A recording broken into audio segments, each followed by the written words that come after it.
Join Forum IAS Academy, trusted by hundreds of toppers, including IAS Rank 1 Shruti Sharma.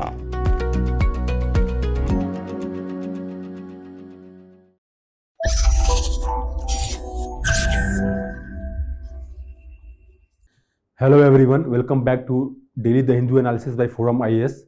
आज 29 मार्च है और 29 मार्च को the Hindu से मैंने 3 टॉपिक्स लिए डिस्कशन के लिए। ये टॉपिक्स आपके मेंस 2023 के लिए इंपॉर्टेंट है, ठीक है। तो जो पहला आर्टिकल है डिस्कशन के लिए वो है digital personal data protection bill.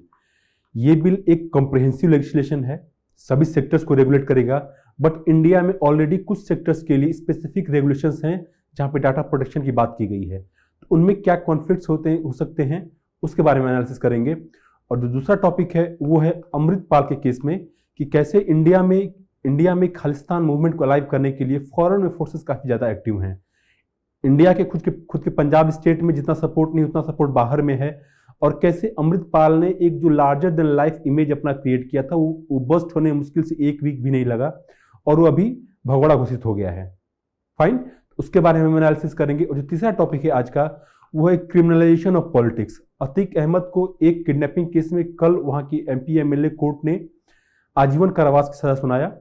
तो हम इसमें ये देखेंगे कि कैसे किन कारणों से पॉलिटिक्स में क्रिमिनल्स आते हैं, उसके इम्प्लीकेशंस क्या हो सकते हैं, और क्या कमिटीज बैठी हैं इसको लेके। सुप्रीम कोर्ट ने कई बार जजमेंट्स अपने दिए हैं।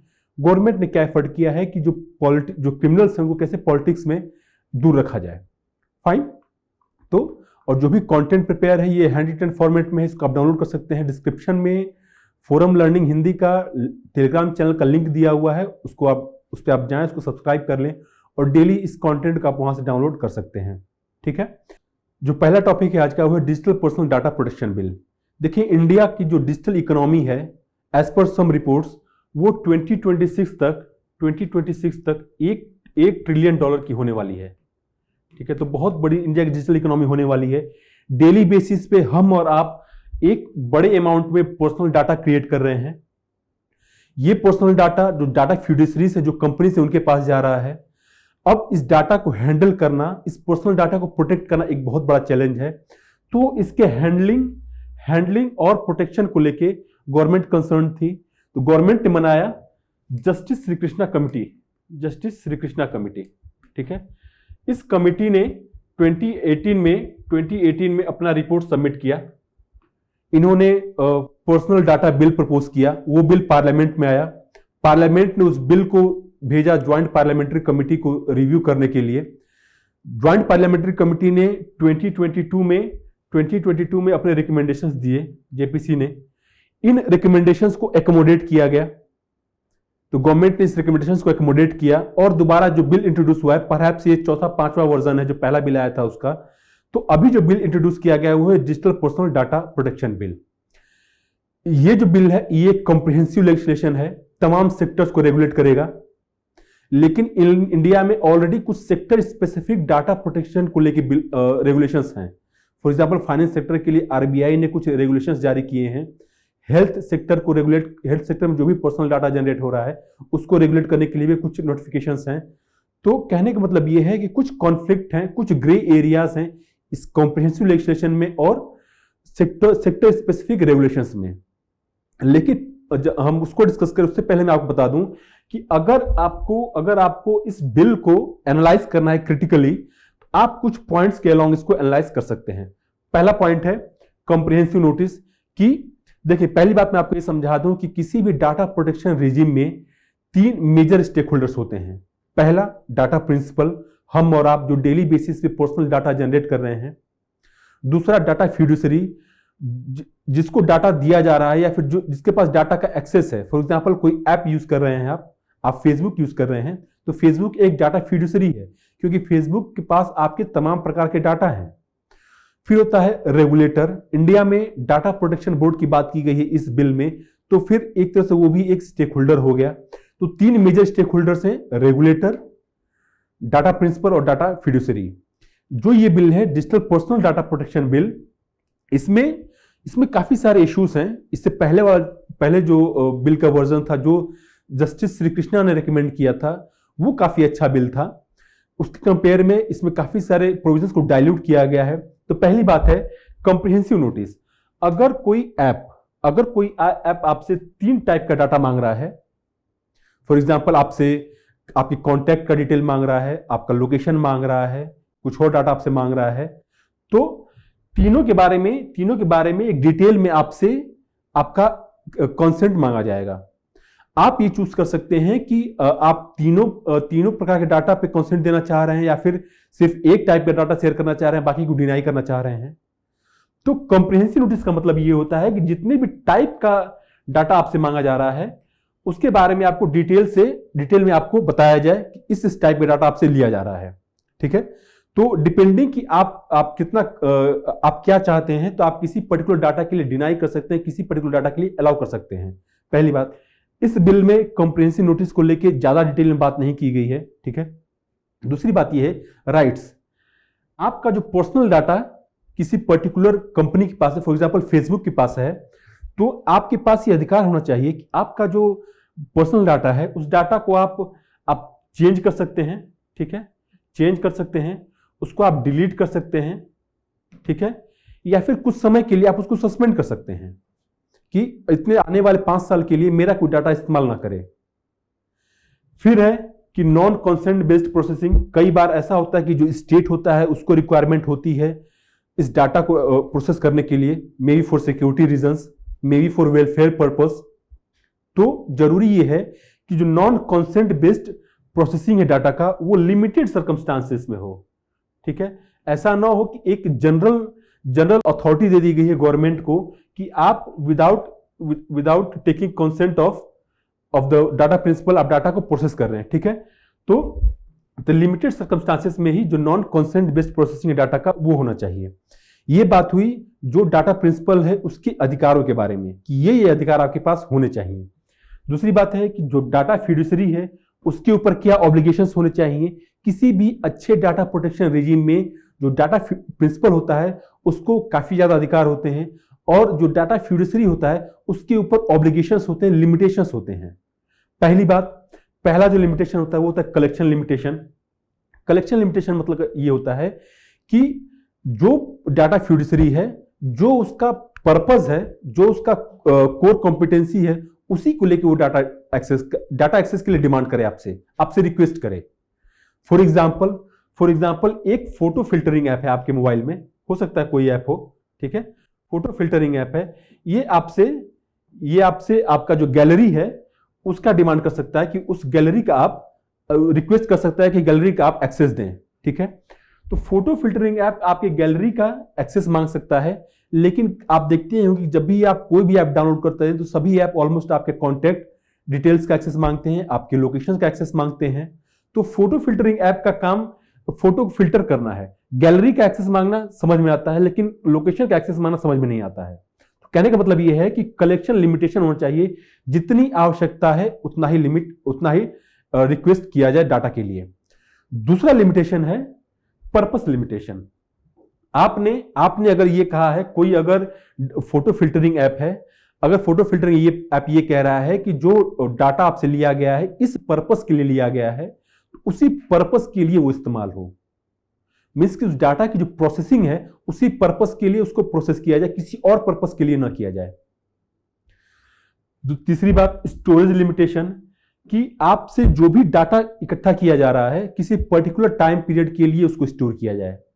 ऐसा ना हो कि अननेसेसरी टाइम पीरियड के लिए उसको कंपनियां स्टोर करके रख रही हैं।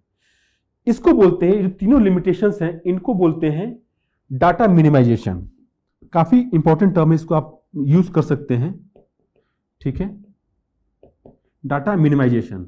डाटा मिनिमाइजेशन का मतलब ये होता है कलेक्शन लिमिटेशन, पर्पस लिमिटेशन और स्टोरेज लिमिटेशन। लेकिन इन तीनों ही एस्पेक्ट्स के बारे में जो digital personal data protection bill है उसमें लेक्यूनास है, क्लैरिटी नहीं है, या फिर ये कहें कि इन इश्यूज को ये बिल एड्रेस नहीं करता है। तो कहीं ना कहीं जो आपके अधिकार हैं वो कंप्रोमाइज होते हुए दिख रहे हैं यहां पे। ये बात हुई एक जनरल क्रिटिसिज्म की। अब बात करते हैं कि सेक्टर स्पेसिफिक का, कि जो सेक्टर स्पेसिफिक डाटा है या फिर जो सेक्टर स्पेसिफिक रेगुलेशंस है उसके साथ इसका क्या इंटरेक्शन होगा। देखिए जो बिल है, बिल में क्या कहा गया है, सेक्शन 29 में कहा गया है कि अगर कहीं भी कोई एग्जिस्टिंग रेगुलेशन है तो उस रेगुलेशन को digital personal data protection bill complement करेगा। मींस कि अगर कहीं भी लैक्यूना है, ठीक है, कोई ग्रे एरिया है, वहां पे ये बिल सॉल्यूशन प्रोवाइड करेगा। लेकिन अगर कहीं भी कॉन्फ्लिक्ट हो रहा है तो ये बिल उसको प्रिसीड करेगा। मींस कि जो इस बिल के प्रोविजंस है इनको प्रेफरेंस दिया जाएगा over that particular sectoral regulation of data protection. तो कहने का मतलब ये है कि देखें, जो सेक्टर स्पेसिफिक रेगुलेशंस हैं, सेक्टर स्पेसिफिक रेगुलेशंस उस सेक्टर का जो मार्केट है, जो मार्केट डायनामिक्स है, जो बिजनेस मॉडल है, मार्केट डायनामिक्स, बिजनेस मॉडल, जो टेक्नोलॉजीज इन्वॉल्व हैं, जो रिस्क है, इस सब को ध्यान में रख के रेगुलेशन बनाए जाते हैं। मींस जो डाटा प्रोटेक्शन के रेगुलेशन है वो बनाए जाते हैं। जो डाटा इकट्ठा किया जाता है उस पर्टिकुलर कॉन्टेक्स्ट में किया जाता है, किस टाइप के डाटा इकट्ठा किया जा रहा है, किस पर्पस के लिए डाटा इकट्ठा किया जा रहा है, क्या उससे एसोसिएटेड रिस्क हैं, इन सब चीजों को ध्यान में रख के जो सेक्टर स्पेसिफिक रेगुलेशन से वो बनाए जाते हैं। और फॉर एग्जांपल अगर आरबीआई ने पेमेंट डाटा को लेके रेगुलेशंस जारी किए तो आरबीआई ने जो सेक्टर के तमाम एक्सपर्ट्स हैं उनका इनपुट्स लेके एक प्रोडक्टिव वे में उनसे इंटरैक्ट होके एक कॉम्प्रिहेंसिव रेगुलेशन बनाया कि पर्सनल डाटा है लोगों का, पेमेंट से रिलेटेड जो डाटा है उसको इस तरीके से हैंडल करना है। तो होना ये चाहिए कि जहां पे भी सेक्टर स्पेसिफिक रेगुलेशंस हैं उनको प्री एमिनेंस हो, और जहां भी लेकुना से, ग्रे एरिया से, वहां पे इस डाटा को कॉम्प्लीमेंट करना चाहिए। फॉर एग्जांपल कि आरबीआई ने डाटा, पेमेंट का जो डाटा है उसको स्टोर करने के लिए ये कहा कि जो भी, जैसे कि वीजा कार्ड है और भी जो क्रेडिट कार्ड्स या फिर जो एटीएम कार्ड्स कंपनीज इशू करती हैं, तो वीजा कार्ड है, मास्टर कार्ड है, इनका जो डाटा होगा, डाटा का एक कॉपी इंडिया में स्टोर करना होगा आपको, और एक कॉपी आप अपने होम स्टेट में ले जा सकते हैं, फॉर एग्जांपल यूएस में ले जा सकते हैं उसके प्रोसेसिंग को लेके। लेकिन इस digital personal data protection bill में ऐसा कोई डिफरेंशिएशन नहीं रखा गया, या फिर ऐसा कोई मैंडेटरी प्रोविजन नहीं है कि एक डाटा का कॉपी आपको इंडिया में ही रखना है। अच्छा, अब देखें, जो फाइनेंशियल डाटा होता है लोगों का, पेमेंट से रिलेटेड डाटा, वो एक तरह का सेंसिटिव डाटा होता है। तो जो पर्सनल डाटा होता है, देखिए पर्सनल डाटा 3 तरह का होता है। एक हो नॉर्मल पर्सनल डाटा, जो आपके डाटा जो बाकी और लोग भी जान सकते हैं, आपका नाम, एड्रेस, रिलीजन, जेंडर, ये पर्सनल डाटा हुआ। फिर होता है sensitive personal data. Sensitive personal data हो सकता है आपके फाइनेंशियल रिकॉर्ड्स, आपके हेल्थ रिकॉर्ड्स, आपके बायोमेट्रिक डिटेल्स, ये सेंसिटिव पर्सनल डाटा हुआ।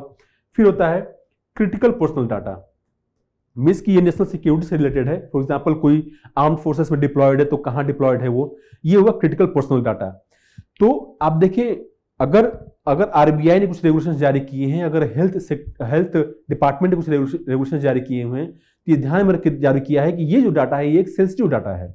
लेकिन इस बिल में कहीं भी personal data, sensitive personal data और क्रिटिकल पर्सनल डाटा के बीच में कहीं भी कोई डिफरेंशिएशन नहीं है।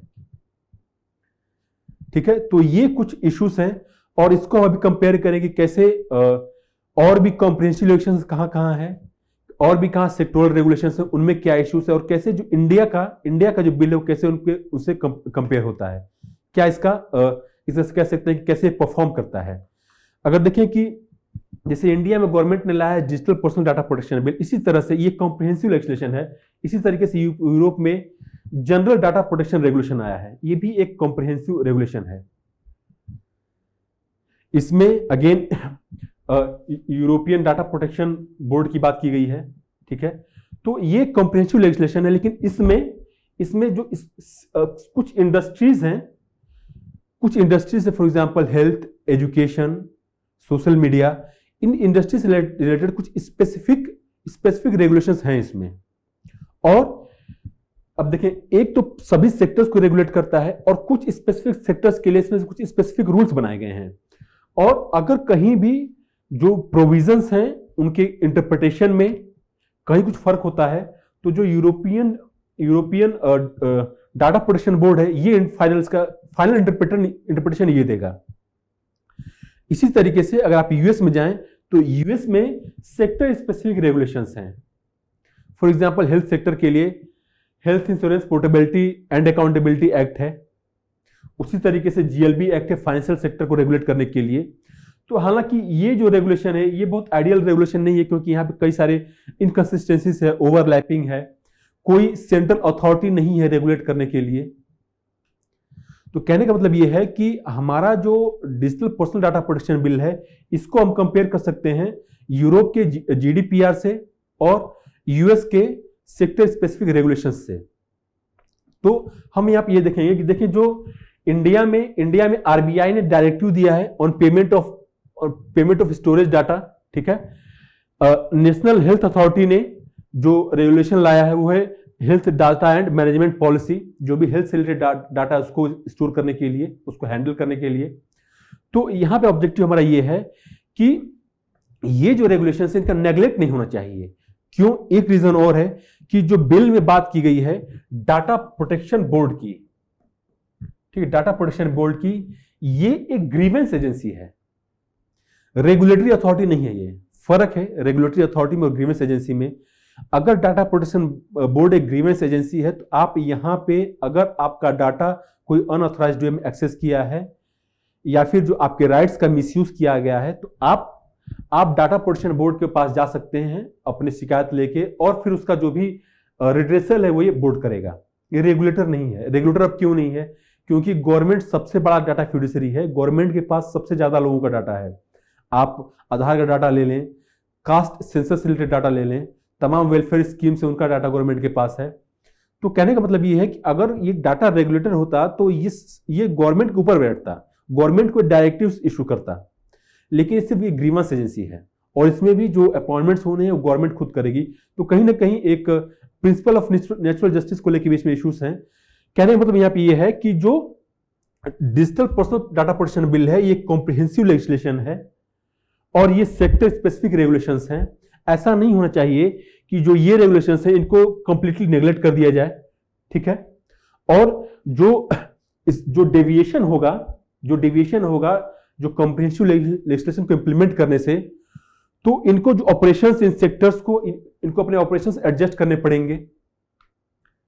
मींस कि अगर कहीं भी इनकंसिस्टेंसी है सेक्टर स्पेसिफिक रेगुलेशंस में और कॉम्प्रिहेंसिव लेजिस्लेशन में, तो इनकंसिस्टेंसी के समय क्या होगा कि जो digital personal data protection bill है वो प्रीसीड करेगा, उसको प्रायोरिटी दी जाएगी। अब होगा क्या कि इनका जो ऑपरेशन है उसमें उसको रीएडजस्ट करना पड़ेगा। अब इससे क्या होगा कि इसके कॉस्ट इंप्लीकेशंस होंगे इंडस्ट्री के लिए, ठीक है, इसके कॉस्ट इंप्लीकेशंस हो सकते हैं। तो कहने का मतलब ये है कि जो बिल है उसमें क्लैरिटी की जरूरत है रिगार्डिंग सेक्टोरल रेगुलेशंस को लेके।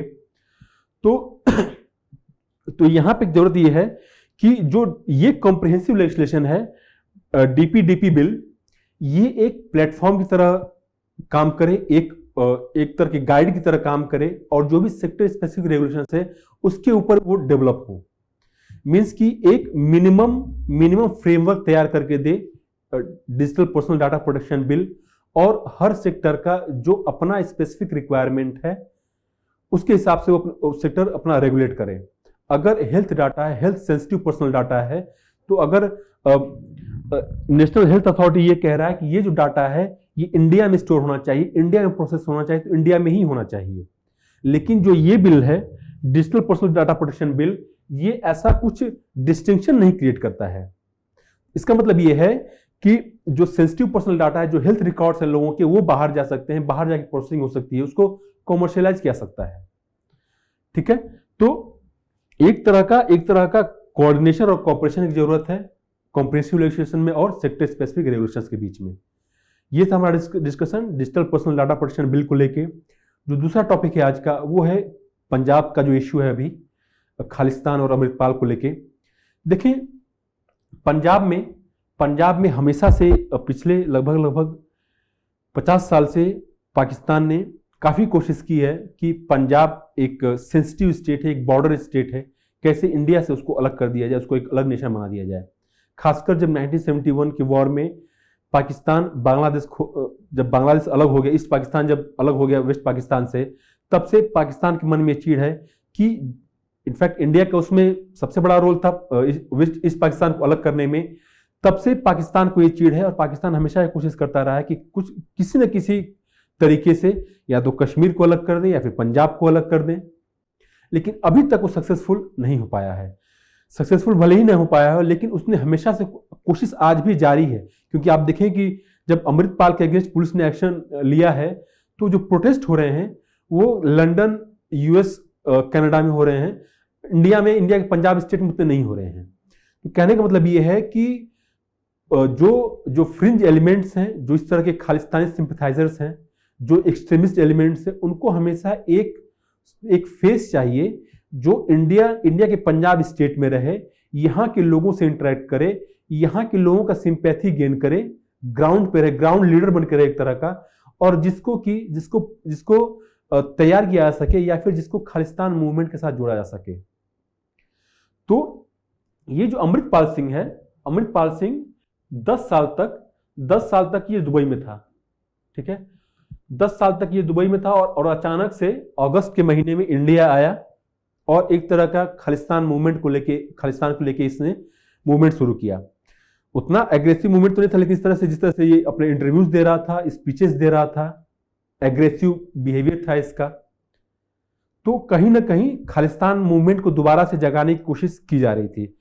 अगर हम अमृतपाल की बात करें तो अमृतपाल का काम करने का तरीका क्या था? देखिए, अमृतपाल ने जो सबसे बेसिकली इसका एक 3 pronged अप्रोच था। पहला अप्रोच ये था कि return to the pure form of Sikhism.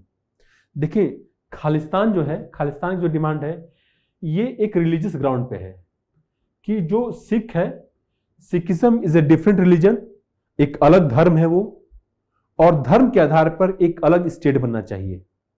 जैसे कि दुनिया भर में इजराइल है, इजराइल ज्यूज के लिए स्टेट है, तो उसी तरीके से कुछ मिलता जुलता डिमांड इनका भी है। तो जरूरी ये है कि सिखिज्म इनके लिए एक टूल हो जाए अलग स्टेट डिमांड करने के लिए।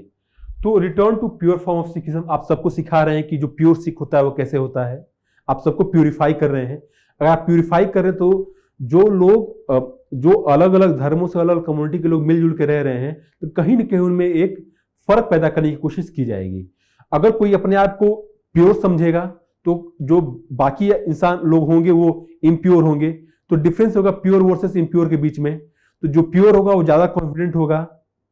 ठीक है, तो इस तरह से कहीं ना कहीं एक इन्फीरियोरिटी और सुपीरियोरिटी का सेंस क्रिएट करने की कोशिश की जा रही थी। दूसरी बात थी फ्रीडम फ्रॉम ड्रग्स। पंजाब में ड्रग्स एक बहुत बड़ा चैलेंज है, काफी तो वहां पे इससे प्रभावित हैं, इससे ग्रस्त हैं। तो इसने क्या किया कि कई सारे ड्रग डी एडिक्शन सेंटर शुरू किया इन्होंने, जो रूरल एरिया से पंजाब के वहां पे। और ऑब्जेक्टिव क्या था इसका? To become a role model. ठीक है, आपको लोग अप्रिशिएट कर रहे हैं कि आप समाज में बहुत अच्छा काम कर रहे हैं। उससे क्या होगा कि जो सिंपैथी है, लोगों की सहानुभूति है, वो बढ़ जाएगी। ठीक है, और उससे क्या होगा फिर कि जब लोगों की सहानुभूति हो जाएगी तो आप आप लोगों को इन्फ्लुएंस कर सकते हैं। ठीक है, जो यूथ है पर्टिकुलरली उनको आप इन्फ्लुएंस कर सकते हैं, क्योंकि जो ड्रग एडिक्शन वो सबसे ज्यादा यूथ में है। जो लड़के डी एडिक्ट हो जाएंगे वो आपके डाई हार्ड सपोर्टर हो जाएंगे, वो आपके लिए कुछ भी करने के लिए ऑलमोस्ट तैयार रहेंगे। तो ये जो डी एडिक्शन स्ट्रेटजी थी, ये सिंपैथी गेन करने के लिए और इन्फ्लुएंस गेन करने का एक ही तरीका था। और अब सारी चीजों का अब देखें, प्योर फॉर्म ऑफ सिखिज्म की तरफ रिटर्न करना और एक तरह का इन्फ्लुएंसर बनना, इसका इस्तेमाल किस में होता? Formation of separate state. ठीक है, formation of separate state of 4-6, ये था ऑब्जेक्टिव अमृतपाल का। कंसर्न्स क्या है इसको लेके? कंसर्न सबसे बड़ा ये है कि जो खालिस्तान को लेके जो मूवमेंट है उसका फॉरेन सपोर्ट सबसे ज्यादा है। आप देखें कि पहले आपको मैं क्रोनोलॉजी में चलूं तो पिछले 5-6 साल से अगर आप देखें कि कुछ टारगेटेड किलिंग्स हुई हैं पंजाब में। ठीक है, टारगेटेड किलिंग्स हुई हैं। और जो पुलिस का कहना है, ये पुलिस और इंटेलिजेंस सोर्सेस का कहना ये है कि जो किलिंग्स थी ये बाहर से इनको इसका प्लान किया गया था, इसको एग्जीक्यूट किया गया था। तो आरएसएस लीडर्स को एग्जीक्यूट किया गया था, कुछ हिंदू लीडर्स को भी एग्जीक्यूट किया गया था। जो टारगेटेड किलिंग्स थी ये बाहर से इनकी प्लानिंग और एग्जीक्यूशन हुआ था। दूसरी बात ये है, आप देखें कि जो एक मूवमेंट है सिख फॉर जस्टिस, इसने खालिस्तान रेफरेंडम भी करवाया था, पहले लंदन में हुआ, फिर कनाडा में हुआ। तो ये बाहर से चलता है, इंडिया में इसका कोई रोल नहीं है। इनफैक्ट अगर आप रूरल पंजाब में चल जाए तो बहुत लोगों को पता भी नहीं कि खालिस्तान रेफरेंडम है क्या। अगर हम अभी की बात करें तो अभी जब से अमृतपाल के पीछे पुलिस पड़ी है, तो आप देखें कि जो प्रोटेस्ट हो रहे हैं वो फॉरेन में ज्यादा हो रहे हैं, इंडिया में नहीं हो रहे, इंडिया के पंजाब स्टेट में नहीं हो रहे हैं। कुछ कुछ कहीं हुए थोड़े बहुत, लेकिन इतना कुछ वो सिग्निफिकेंट नहीं रहे हैं। लंदन में इंडियन हाई कमीशन को पे अटैक हुआ, सैन फ्रांसिस्को का जो इंडियन कॉन्सुलेट है वहां पे अटैक हुआ, कनाडा में प्रोटेस्ट हो रहे हैं। तो इंडिया में प्रोटेस्ट उतना नहीं हो रहा है जितना कनाडा में हो रहा है। आप देखें कि सोशल मीडिया जो एक्टिव हुआ था वो बाहर से हुआ था, इंडिया से नहीं हुआ था।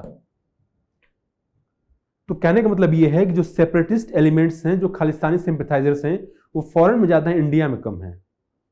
तो अब देखिए, एक मैं आपको रीजन बता दूं कि ऐसा है क्यों। जो सिख डायस्पोरा 70s 80s के समय बाहर गया तो फाइनेंशियल इंडिपेंडेंस तो उसको मिल गई, लेकिन वो अपनी आइडेंटिटी नहीं, उसको एक आइडेंटिटी नहीं मिल पाई। एक तरह का कहीं ना कहीं एक लॉन्गिंग था कि हम किसी पर्टिकुलर स्टेट से बिलोंग करें। बिलोंग आप इंडिया से करते हैं, तो वहां पे एक बिलोंगिंग को लेकर एक बिलोंगिंग जो फीलिंग थी उसको फुलफिल करने के लिए वहां पे गुरुद्वारा बनाए गए। गुरुद्वारा में लोगों का आना जाना, इन गुरुद्वारा को जो खालिस्तानी सिंपैथाइजर्स थे उन्होंने कैप्चर कर लिया, उनका इन्फ्लुएंस वहां पे बढ़ गया। तो वहां से अब डायरेक्ट होने लगा है खालिस्तान मूवमेंट। कहने का मतलब यह है कि जो कंसर्न ये है पहला कि फॉरेन सपोर्ट ज्यादा है, इंडिया में कुछ खास सपोर्ट वैसा है नहीं। इनफैक्ट मैं आपको बता दूं कि जब 80s के समय सिख टेररिज्म सबसे पीक पे था अपने, तो भी अगर आप मेजोरिटी जो सिख्स थे पंजाब में, वो कभी खालिस्तान के लिए सेपरेट स्टेट नहीं चाहते थे। उनके ग्रीवेंसेस थे, जरूर थे, स्टेट के अगेंस्ट थे, बाकी लोगों से थे, लेकिन सेपरेट स्टेट उनको नहीं चाहिए था। मेजोरिटी ऑफ लोगों का यही व्यू था। तो फॉरेन सपोर्ट ज्यादा है। दूसरी बात है स्टेट का फेलियर। स्टेट कहीं ना कहीं वीक दिखा है, तब जाके ये जो फोर्सेस हैं ये एक्टिव हो गई हैं।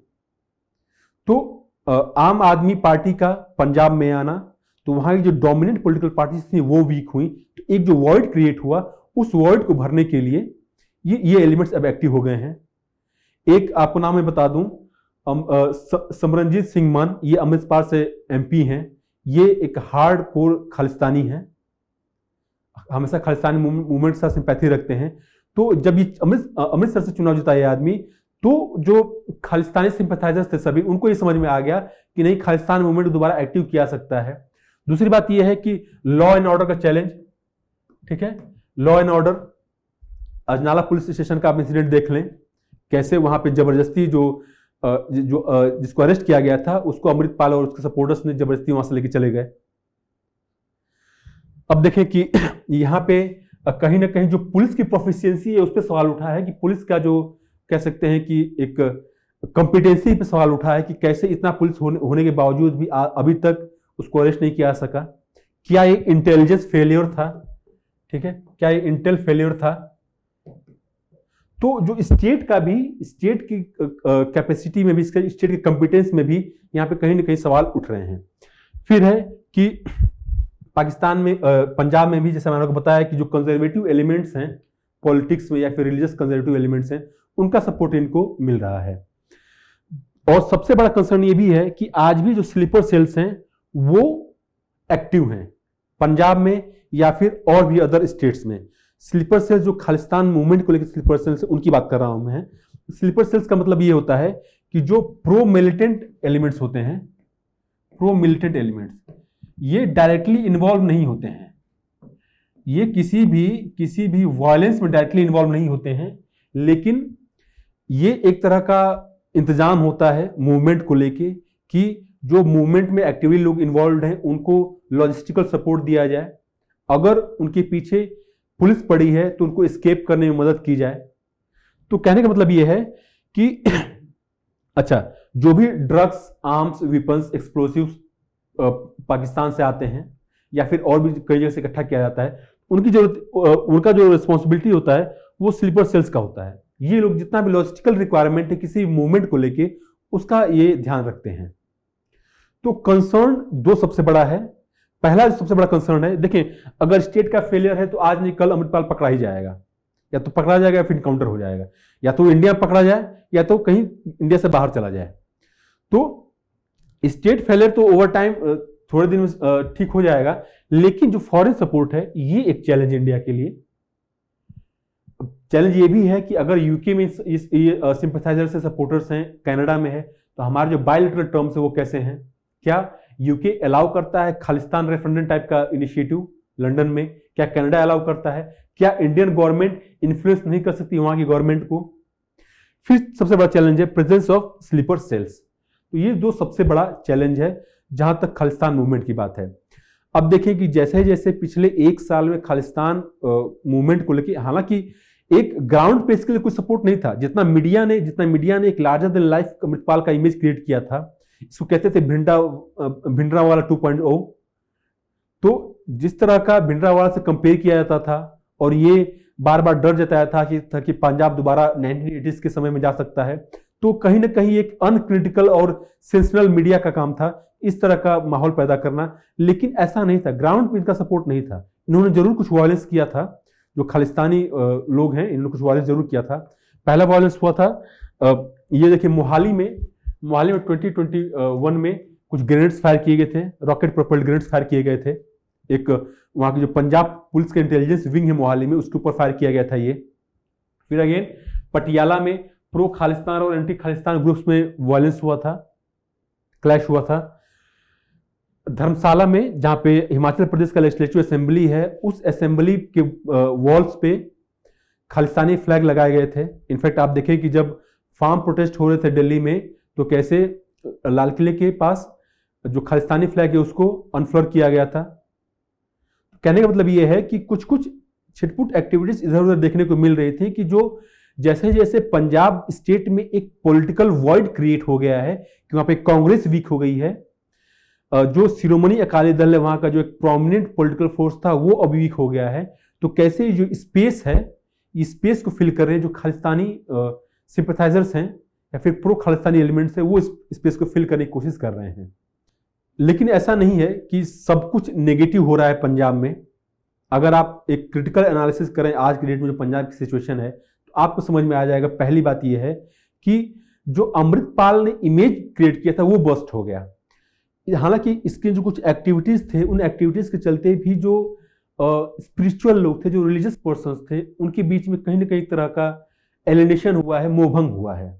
फॉर एग्जाम्पल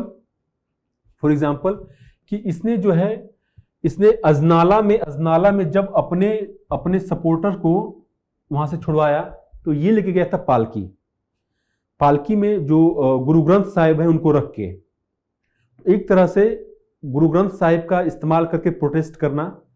कहीं ना कहीं लोगों को बुरा लगा इस बात का। जालंधर में वहां के गुरुद्वारा सिंह साहिब में, उस गुरुद्वारा में जो कुर्सियां लगी थी, जो बुजुर्ग सिख थे आते हैं गुरुद्वारा में उनको कुर्सियां बैठने के लिए, तो उसका कहना यह था कि नहीं, गुरुद्वारा में सिर्फ जमीन पर बैठा जाता है, कुर्सी पर नहीं बैठा जाता है।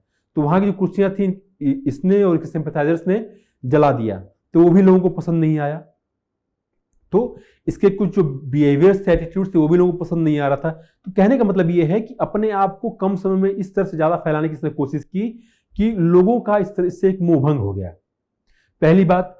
दूसरी बात यह है कि जो अपने आप को ये स्पिरिचुअल लीडर पोर्ट्रे कर रहा था, तो स्पिरिचुअल लीडर एक ग्राउंड लेवल का होता है, काफी जुड़ा होता है ग्राउंड से और लोगों से। लेकिन और अच्छा, कभी कुछ रिलीजन को लेकर कोई इशू होता है तो अपना जो स्टैंड है वो स्ट्रांगली वो इंसान लेता है। लेकिन आप देखेंगे जब से पुलिस पीछे पड़ी है तब से ये प्योर क्रिमिनल्स की तरह भाग रहा है। तो कहीं ना कहीं जो एक इमेज क्रिएट किया था एक स्ट्रांग मैन का, वो इमेज बस्ट हो गया है। फिर इसमें एक बात और ये भी है कि देखिए जो खालिस्तान मूवमेंट था 80s 90s के समय का, उसका सबसे बड़ा इंपैक्ट लोगों पे पड़ा था वहां के। तो लोगों ने वो समय देखा है और जानते हैं कि इसका कोई फायदा नहीं है, और सिर्फ ये बाहर से लोग इसको इन्फ्लुएंस करते हैं और जो लोकल लोग हैं वो सफर करते हैं। इसी वजह से इसी वजह से जो ग्राउंड सपोर्ट है वो नहीं मिला इसको। बात ये भी है कि वहां के लोग प्रैग्मेटिक हैं, लोग जानते हैं कि इसका इम्प्लीकेशन क्या होना है। फिर इसमें कि जैसे मैंने आपको बताया कि जो खालिस्तानी रेफरेंडम है उसके बारे में पंजाब के गांव में लोगों को बहुत ज़्यादा पता ही नहीं है। तो जो कह सकते हैं कि जो एक ग्राउंड स्वेल ऑफ सपोर्ट था वो नहीं मिला इस मूवमेंट को कभी भी। 80s 90s के समय भी जो फ्रिंज एलिमेंट थे वही डोमिनेट कर रहे थे पाकिस्तान पंजाब मूवमेंट को, खालिस्तान मूवमेंट को। आज तो वो भी एक माइनस्क्यूल माइनॉरिटी रह गया है। अभी कुछ लोग जरूर डिमांड करते हैं कि स्टेट को ऑटोनॉमी, और ज्यादा ऑटोनॉमी मिलनी चाहिए, या फिर सेपरेट स्टेट भी अगर होना चाहिए तो वो कॉन्स्टिट्यूशन के दायरे में डिमांड करते हैं। उनका एक पीसफुल तरीका है डिमांड करने का, वो वायलेंस में पार्टिसिपेट नहीं करते। ठीक है, तो कहने का मतलब यहां पे ये है कि अभी का जो नैरेटिव है, जो खालिस्तान को लेके नैरेटिव है, अभी स्टेट डोमिनेट कर रहा है। इसकी जो इमेज था उसको वो ऑलमोस्ट खत्म हो गया है, वो भाग रहा है अभी। और इस पंजाब में जितनी भी समस्याएं हैं, चाहे वो आर्म्स को लेके हो, ड्रग्स के लेके हो, स्मगलिंग हो, सब कुछ इसके मत्थे मढ़ा जा रहा है, अमृतपाल सिंह के मत्थे मढ़ा जा रहा है। कहने का मतलब ये है कि स्टेट डोमिनेट कर रहा है अभी। जरूरत अभी ये है कि ऐसा ना हो कि आने वाले समय पॉलिटिकल पोलराइजेशन हो, क्योंकि अभी देखें कि चाहे वो आम आदमी पार्टी हो, बीजेपी हो, कांग्रेस हो, सभी एक साइड ही, एक तरह से, जहां तक इसके अरेस्ट को लेकर बात है, चाहे लॉ एंड ऑर्डर की बात है। तो इनका जो स्टेटमेंट्स है, जो व्यू है, ऑलमोस्ट सिमिलर है। लेकिन ऐसा ना हो जाए कि आने वाले समय में सभी पॉलिटिकल पार्टीज अपना अपना स्टैंड लेने लगे, मतलब मैटर ऑफ खालिस्तान। तो जरूरी ये है कि ये जो कॉन्सेंसस है, ये मेंटेन रहे खालिस्तान मूवमेंट को लेके। तो ये था हमारा डिस्कशन पंजाब इशू को लेके। नेक्स्ट जो आर्टिकल है हमारा वो है क्रिमिनलाइजेशन ऑफ पॉलिटिक्स को लेके। इलाहाबाद के एक एमपी एमएलए कोर्ट ने अतीक अहमद को, जो 4 से 5 बार एमएलए रह चुका है वहां का, और एमपी भी रह चुका है, तो उसको इलाहाबाद के एमपी एमएलए कोर्ट ने एक एब्डक्शन केस में कल आजीवन कारावास का सजा सुनाया। तो कहने का मतलब यहाँ पे ये है कि देखिए, अतीक अहमद 4-5 बार एमएलए रह चुका है, 2-3 बार एमपी रह चुका है, और ऐसे लोग जो वहां के ईस्टर्न यूपी के इलाहाबाद रीजन के जो सबसे बड़े क्रिमिनल्स हैं, वो पॉलिटिक्स में आते हैं और वहां की जो आसपास जो पॉलिटिक्स है उसको डोमिनेट करते हैं। इशू यहां पे ये है क्रिमिनलाइजेशन ऑफ पॉलिटिक्स। तो क्रिमिनलाइजेशन ऑफ पॉलिटिक्स का मतलब ये है कि जो क्रिमिनल्स हैं वो रिप्रेजेंटेटिव्स बन जा रहे हैं, और इलेक्टेड रिप्रेजेंटेटिव्स बन के लॉ मेकर्स बन जा रहे हैं, लोगों के लिए लॉ बना रहे हैं। अभी हम ये डिस्कस करेंगे कि क्रिमिनलाइजेशन ऑफ पॉलिटिक्स हुआ क्यों है, क्या रीजन था इसके पीछे। फिर हम ये देखेंगे कि इसके साथ इशू क्या है, और सुप्रीम कोर्ट ने या फिर गवर्नमेंट ने क्या स्टेप्स लिए हैं क्रिमिनलाइजेशन ऑफ पॉलिटिक्स को हैंडल करने के लिए। देखिए, कोई भी क्रिमिनल है वो पॉलिटिक्स में आता क्यों है, पॉलिटिक्स में क्यों आएगा? क्योंकि पॉलिटिक्स, जो पॉलिटिशियंस हैं उनके हाथ में पुलिस है, क्रिमिनल्स को डर पुलिस से है। तो जरूरी यह है कि जिस पॉलिटिकल पार्टी की गवर्नमेंट है उस पार्टी का मेंबर बन जाए, उस पार्टी के टिकट पे हम चुनाव लड़ें, कि जो पुलिस है वो हमारे पीछे ना पड़े। तो पहली बात यह है कि political control of the state machinery, means कि जो पुलिस है, पुलिस के ऊपर कंट्रोल रहे, क्योंकि हमारा जो क्राइम है, जो उसका क्राइम है वो कंटिन्यू रखे, उसके ऊपर कोई आंच ना आए, पहली बात। दूसरी बात यह है कि इलेक्टिबिलिटी। देखिए, कोई भी पॉलिटिकल पार्टी किसी को टिकट तभी देती है जब वो चुनाव जीत सकता है। ऐसा नहीं कि सबसे मोरल और एथिकल लीडर है उस पार्टी का, उसको टिकट दिया जाता है। टिकट दिया जाता है चुनाव जीतने के लिए। चुनाव जीतने के लिए क्या चाहिए? पैसा चाहिए। पैसा किसके पास है? जो उस रीजन का माफिया है सबसे बड़ा, उसके पास सबसे ज्यादा पैसा है, उसके पास सपोर्ट भी है वहां के लोकल लोगों का।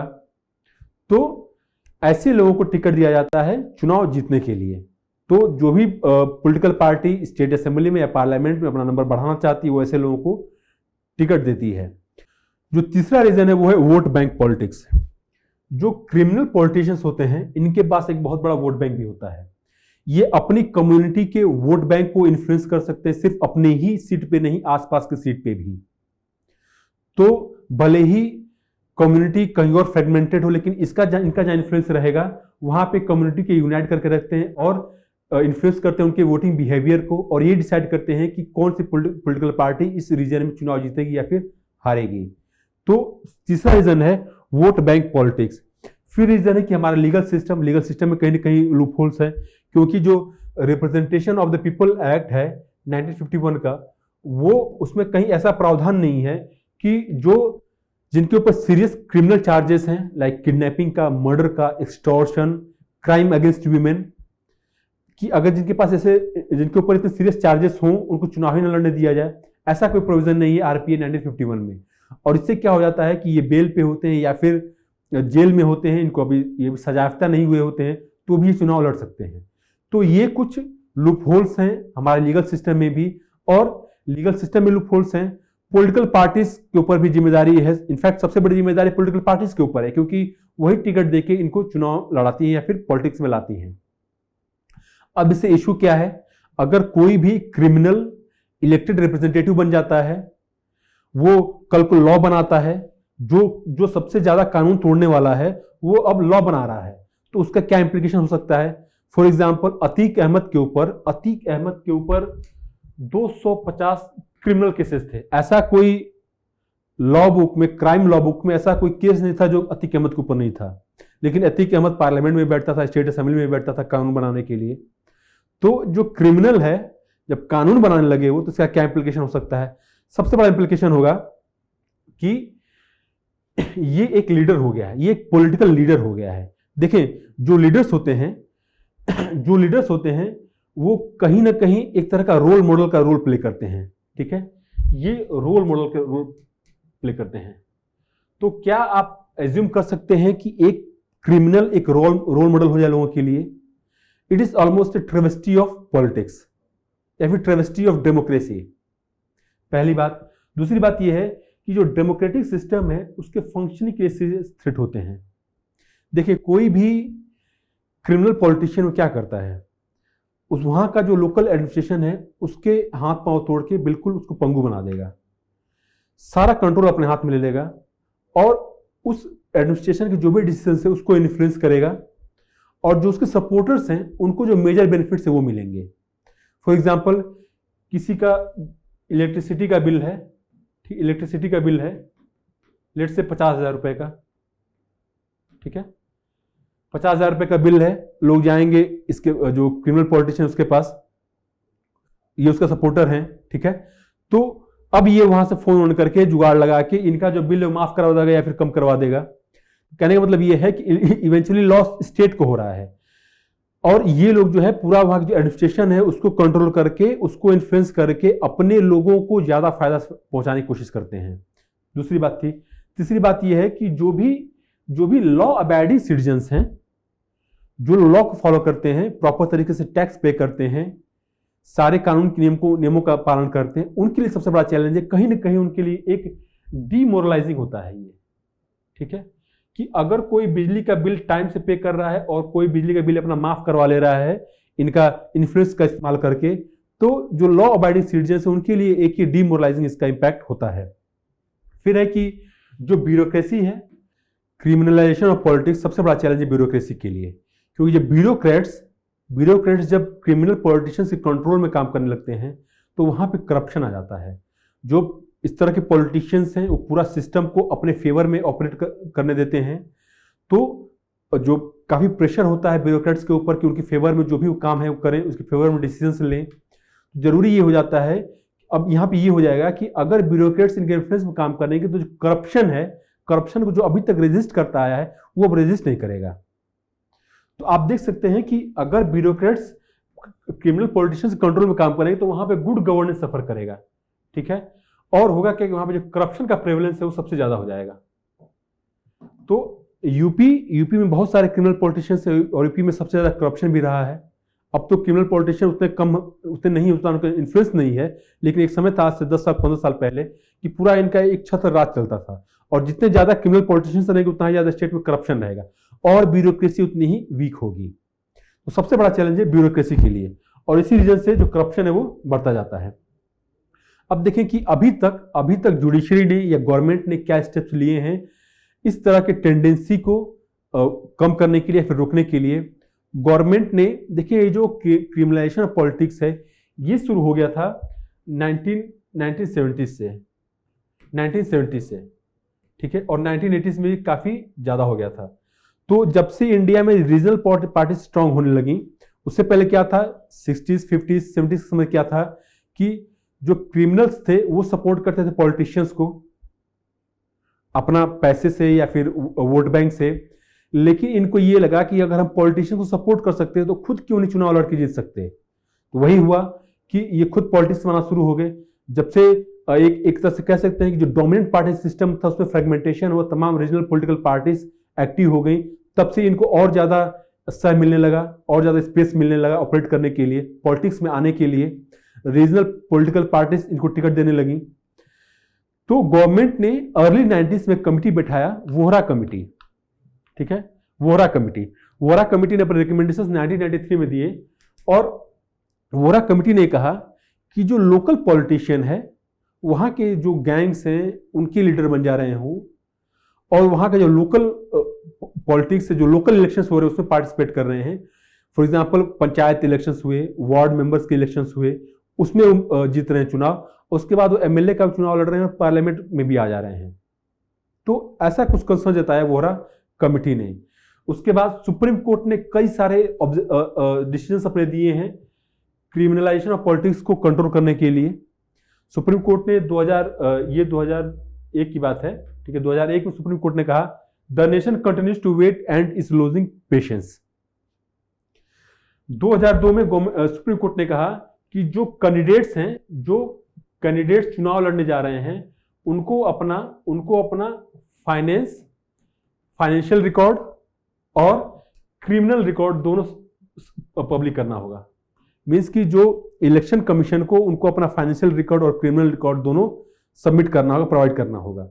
अब इससे क्या होगा, देखें जो क्राइम में है उसके पास पैसा भी है, तो कम से कम ये पता चल जाए, कुछ ट्रांसपेरेंसी सिस्टम में आए कि इस जो अगर लोग वोट देने जा रहे हैं तो लोगों को पता हो कि इस पर्टिकुलर पर्सन के पास कितना पैसा है, सोर्स क्या है इसके कमाई का, और कितने इसके ऊपर क्रिमिनल चार्जेस हैं।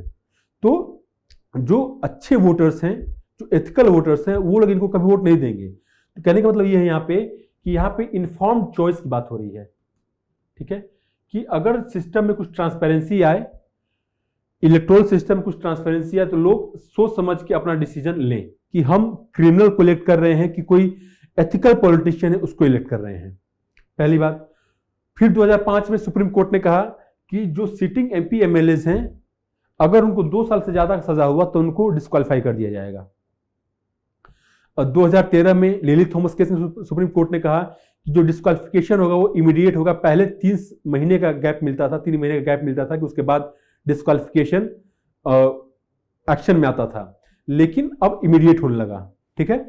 फिर सुप्रीम कोर्ट ने कहा कि जो ट्रायल्स हैं, जो सिटिंग एमपी और एमएलए हैं, उनके खिलाफ जो भी क्रिमिनल चार्जेस हैं, उन क्रिमिनल चार्जेस का जब भी अगर आरोप सिद्ध होता है तो जो ट्रायल होना है वो ट्रायल 1 साल में कंप्लीट करना है।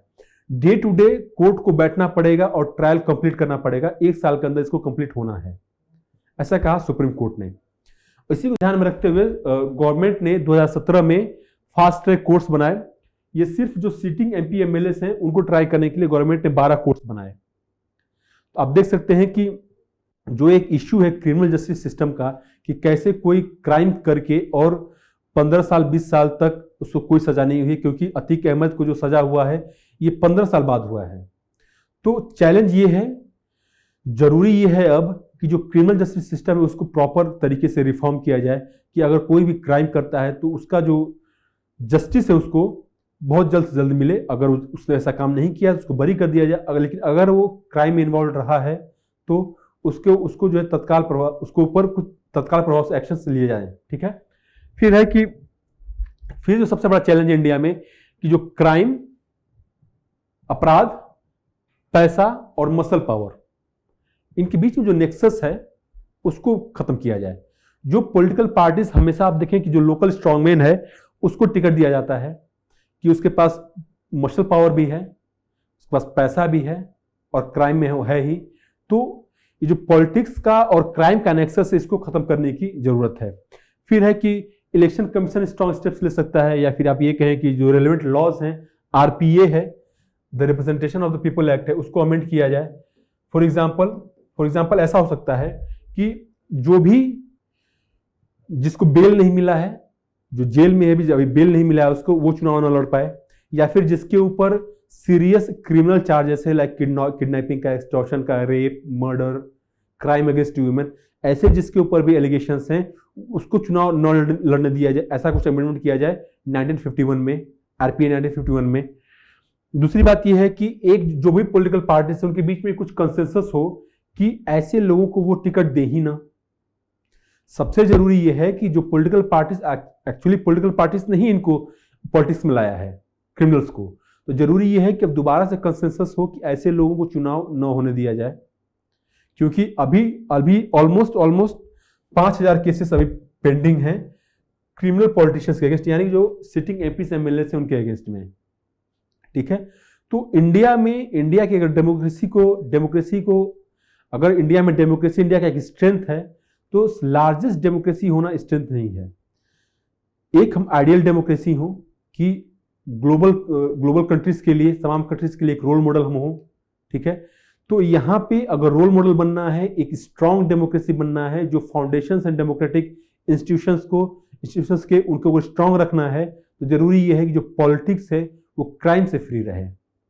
उससे क्या होगा कि जो पॉलिटिकल सिस्टम है, जो इलेक्टोरल पॉलिटिक्स है, उसमें लोगों का ट्रस्ट होगा, और लोगों का ट्रस्ट होना किसी भी सिस्टम के सस्टेनेबिलिटी में बहुत क्रिटिकल है। अगर इलेक्टोरल पॉलिटिक्स से लोगों का ट्रस्ट उठ जाएगा तो फिर डेमोक्रेसी बहुत खतरे में आ जाएगी इंडिया में। जरूरी यह है कि for the purpose of democracy जो क्रिमिनल पॉलिटिशियंस है उनको सिस्टम से अलग रखा जाए। ठीक है, तो ये था हमारा आज का discussion. Thank you very much.